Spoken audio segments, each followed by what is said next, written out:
So, you've all seen the headlines by now. Gen Z isn't growing up. They're not going to college, not working, not dating or getting married, and certainly not having kids. And per usual, the entire damn world is losing their minds over this, as if it's some sort of impending apocalypse or something like that. But maybe, just maybe, we've been thinking about it wrong this entire time. When we think of the word history, we automatically think of it as a record of the past. And this is why we're so quick to judge past eras as being backwards or primitive, not just in their technology, but in their cultures and mentalities as well. We laugh at how they used to think the earth was flat or that bleeding out a sick person was a great idea. But here's the ultimate plot twist. History isn't confined to the past. This is an illusion and a logical fallacy. You are still living through history right now. We all are. And just like how we laugh at how backwards and primitive people were a few hundred years ago, a few hundred years later, people will look back on some of the things we did as totally ridiculous and insane as well. Well, maybe not so much with Gen Z, because you see, what I believe the boomer media is framing as quote-unquote Gen Z not growing up will ultimately go down in history as the turning point that brought our entire collective consciousness out of the insanity of archaic past traditions.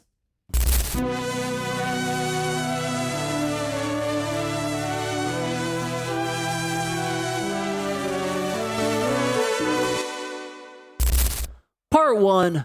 College. The ancient Roman Empire was an incredibly advanced civilization far ahead of its time, not just in terms of technology, but in terms of their legal and governance systems as well. Many judiciary practices from ancient Rome set the framework for modern-day legal systems we still use today over 2,000 years later. The ancient Roman legal system had a law known as the Lex Praetoria de Minoribus, a special legal protection for individuals under the age of 25, specifically for the purposes of protecting them from being manipulated or pressured into unfair and exploitative financial contracts, especially when it came to taking on debt.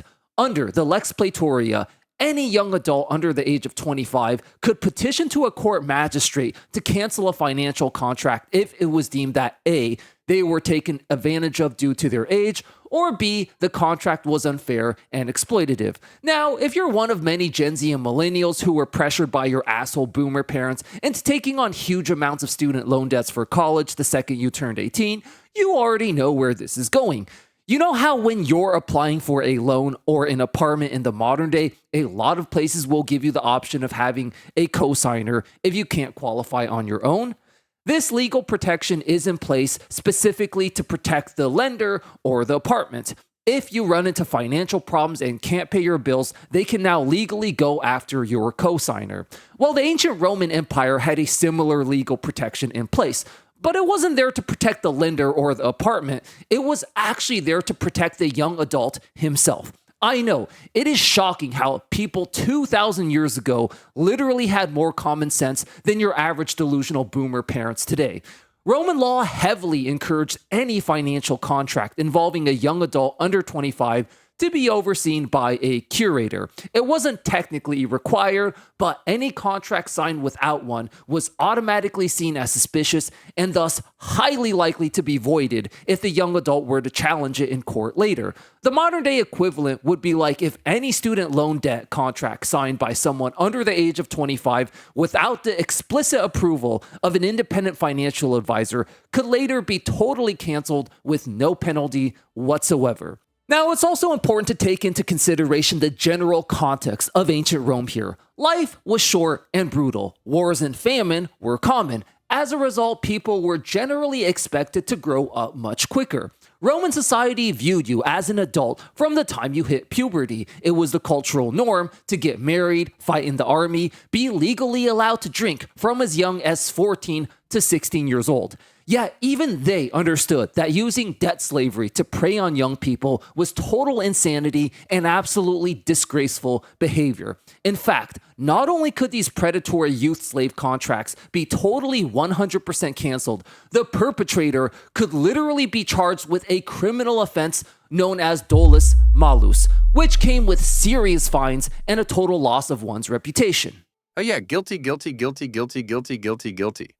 The repercussions of this extended far beyond just the legal system and into wider society as well. Roman society rightfully viewed these acts as extremely dishonorable and shameful. Merchants and leaders who were caught preying on young adults with exploitative financial contracts could face total social ruin and even be blacklisted from commerce.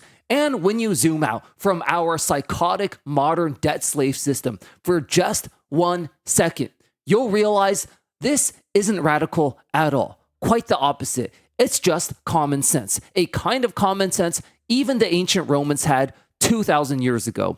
So what does this all have to do with Gen Z not growing up and why that's actually a good thing? Well, we all know college has been by far the biggest scam and grift ever for Gen Z and millennials. But so many of us went anyways because we were hardcore pressured by our boomer parents and society to grow up and do something. We were judged as losers and outcasts for even questioning these insane tuition costs and how much these degrees would actually even help. Spoiler alert, not very much. We've all been through this. From the time you're 18, the second you graduate high school, everyone asks where you're going to college, what you're studying, and if you don't have an answer, you're automatically judged as a weirdo. But the reason this scam works at the end of the day is because society itself has an insane, unrealistic expectation for you to grow up, long before you're ready to make such a massive decision. Modern day neuroscience has scientifically proven that the human brain doesn't stop developing until the age of 25. Something that should come as absolutely no surprise to anyone who's lived till the age of 25. The ancient Romans didn't have modern neuroscience, yet even they intuitively understood 2,000 years ago that pressuring young people into debt slave contracts isn't just wrong, it's downright dishonorable. And I'm pretty confident in saying that in the not too distant future, people will look back on us in the same way. People will look back on how our society pressures young adults into these debt slave traps from the age of 18.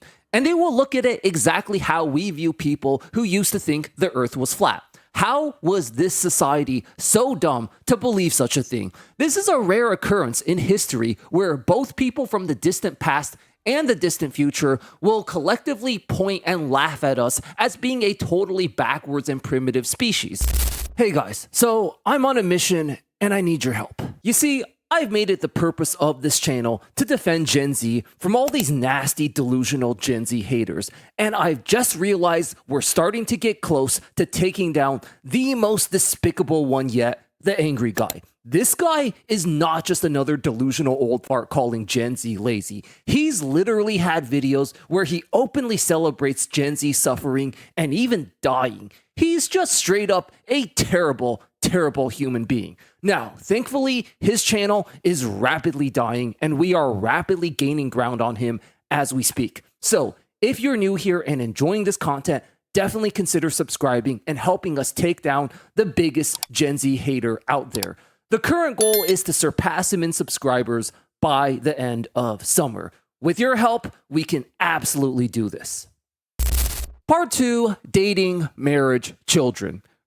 Recently, I was in the mood to have a nostalgic 90s kid movie night. I booted up Disney Plus and decided to rewatch Miss Doubtfire, a hilarious comedy from the 90s that was an absolute classic for kids my generation. In Miss Doubtfire, Robin Williams plays a middle-aged man in his mid-40s who gets fired from his job, then comes home to see that, surprise, surprise, his wife now wants a divorce as she needs to, we've all heard this before, find herself. This obviously devastates him and their 3 children.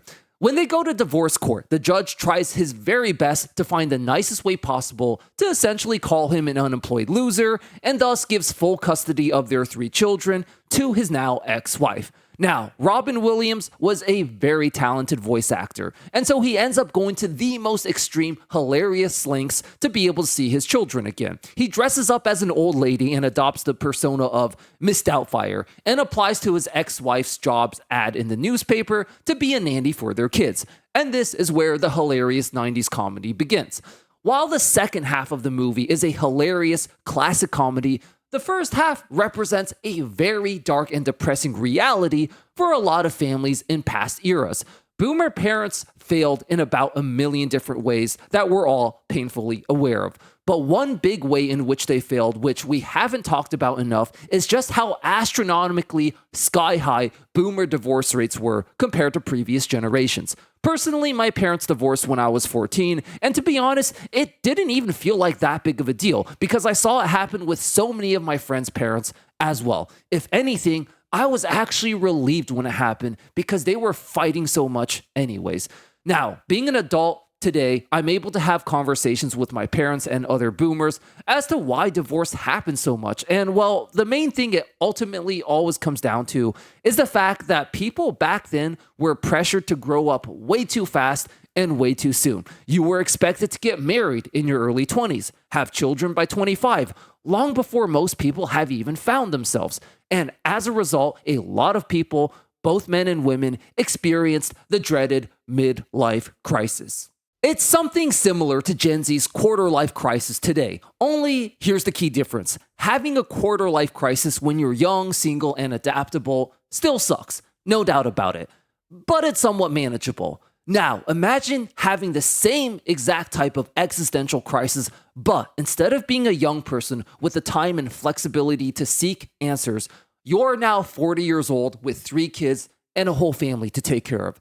This is the situation a lot of boomers ended up finding themselves in due to the urgent pressure to grow up, get married, buy a house, have kids. Many of them settled down long before they were ready. And the saddest thing of all is their kids paid the price too. Now, dating in Gen Z is obviously an absolute mess too for all sorts of different reasons, but I have to give you guys credit for one thing. You guys made it not only socially acceptable, but even cool and hip to be just totally free and childless well into your 30s. Not too long ago, you were looked at as a weird loser if you didn't have a family by the time you were 30. But thanks to Gen Z, cultural norms have shifted to where me being a childless, unemployed millennial YouTuber in my 30s is not only seen as acceptable, but even cool at this point. And I'm not even against maybe starting a family one day, but it'll be much healthier for both myself and my hypothetical future kids if I'm able to do it on my time when I'm ready for it, rather than being pressured into it by society before I'm even ready. And the next thing you know, you have an existential midlife crisis with 3 kids and a family depending on you. That just sounds like a total psychological nightmare, to be honest. A lot of Gen Z today, especially young men, like to think that the solution to solving the modern-day dating hellscape is a return to traditional times. But trust me when I say nobody would want this if they actually knew what would truly come along with it. There is a reason we moved away from that in the first place. Young women were often forced into abusive, controlling marriages where they didn't know what they were doing. And trust me, it wasn't that much of a better deal for young men either. I mean, imagine being 20 years old and expected to be the sole breadwinner of a household, responsible for raising multiple kids, and being forced into a miserable wage slave existence that you really couldn't escape. As hard as it is to escape the 9-to-5 wage slave trap today, it is possible, and we've recently covered many ways you can do it right here on this channel. You can move abroad, live with your parents, revenge save, buy a cheap plot of land, and start a mini garden, or buy this 5,000 euro house in the Balkans, for example.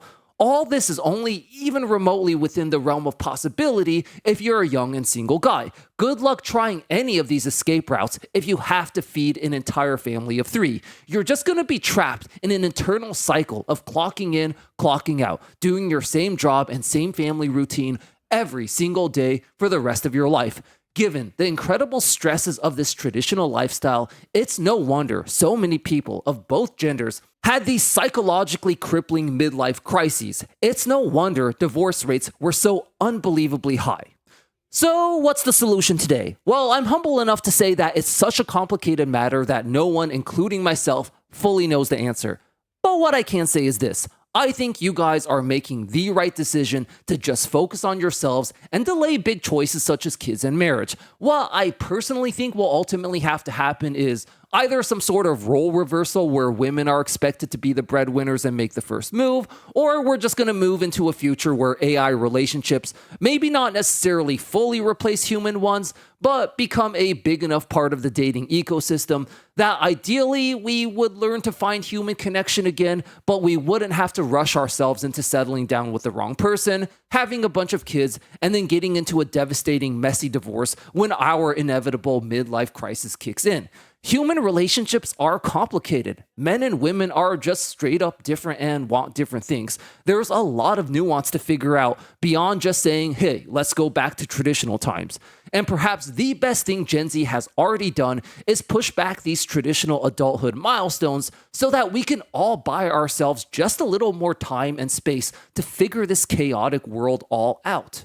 Part 3, the ultimate solution. So, unlike most of my other videos, I feel like for this one, we already have a good handle on the solution, and all we have to do is build on it a bit.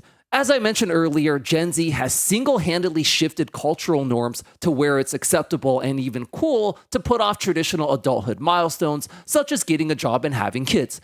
I personally think that psychologically and mentally reframing the ages of 18 to 25 as a sort of post-adolescence rather than a full-on adulthood would make a lot of sense, and the ancient Romans would agree with me on this. During this time, I'd also give a youth-specific universal basic income to all 18 to 25-year-olds so that they'd have the resources to create, innovate, and invest in themselves however they see fit.